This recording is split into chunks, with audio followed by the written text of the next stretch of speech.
But it starts now.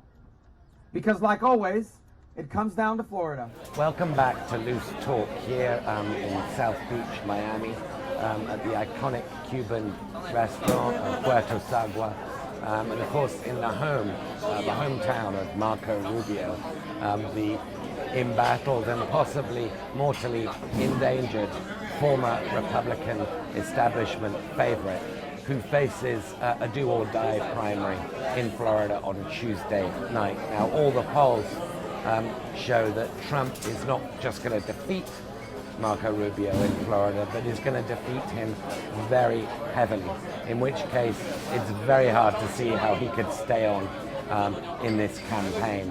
Now, as you've just heard, the campaign has taken a serious nosedive for the worse in the last few days. There's been violence between anti and pro-Trump protesters at various rallies, most notably at one that Trump had to cancel in Chicago last Friday, in the state of Illinois, which also votes on Tuesday night.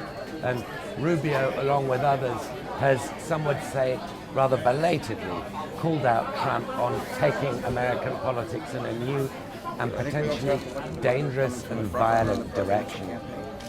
This is a man who in rallies has told his supporters to basically beat up the people who are in the crowd and he'll pay their legal fees. This is what happens when a leading presidential candidate goes around feeding into a narrative of anger and bitterness and frustration. We're going backwards here.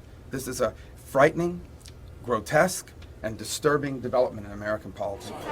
And yet, in spite of some of the really facile things that Trump has said about Hispanics, and particularly Mexican immigrants, he's got quite a big following here in this state. It plays home, of course, to his famous Mar-a-Lago private resort near Miami. There are several Trump towers in places like Fort Lauderdale and Palm Beach. And Trump himself captures something of the sparkle of Miami, particularly Miami's nightlife.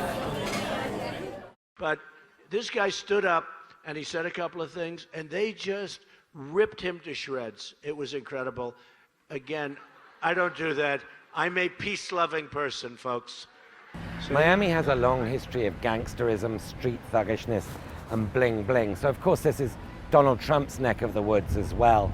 But if he wins tomorrow night and Rubio is dropping out of the race, then who exactly is left to stop the Trump nomination?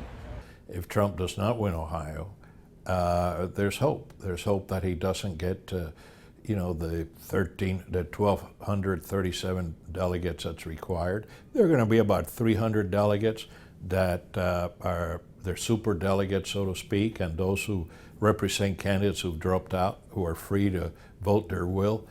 My sense is, by and large, most of them are against Donald Trump. So if Donald Trump doesn't get to 1237, my sense is he will not get the nomination. Now, that'll make for a very feisty, angry convention hall, but it is what it is. Those are the rules of the party. I'm grateful and so honored to be a part of this, and I can't wait tomorrow to stand before this nation and give you thanks for helping us win Florida.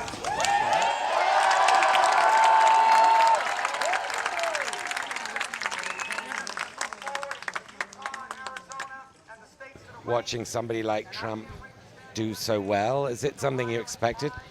I don't think anybody expected Trump to be doing so well. I mean, I think his rhetoric, his temperament has been something that we've never seen in American politics, at least not in my lifetime. He doesn't represent my values, so I would really find it hard to go to the polls and vote for somebody who, hasn't been a Republican ever in his entire life. He's a Hillary Clinton Democrat. He's donated to many Democratic campaigns in the course of over 40 years. So I don't think he's a conservative, and I just don't think that he has what it takes to be president or to lead us, to lead this great nation.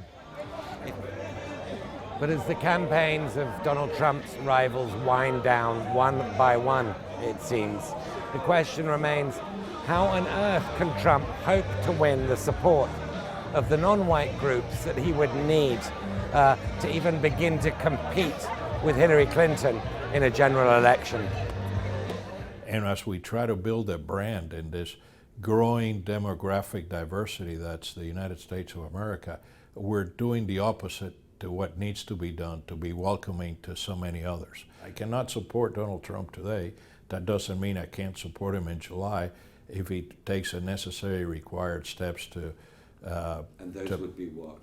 As I said, name a reasonable vice presidential nominee, start talking about some of the individuals he may appoint to a cabinet that inspire our confidence, walk back some of the rhetoric he's used to bring the lowest instincts out of people rather than appeal to their greater instincts. And so he's got a lot of work to do to inspire us to support him. And yet you don't know about Hillary Clinton. She could well have serious legal problems moving forward, and her campaign's not doing great. So with a vulnerable Democrat opponent like Hillary Clinton may be, sure, there's always a chance to win.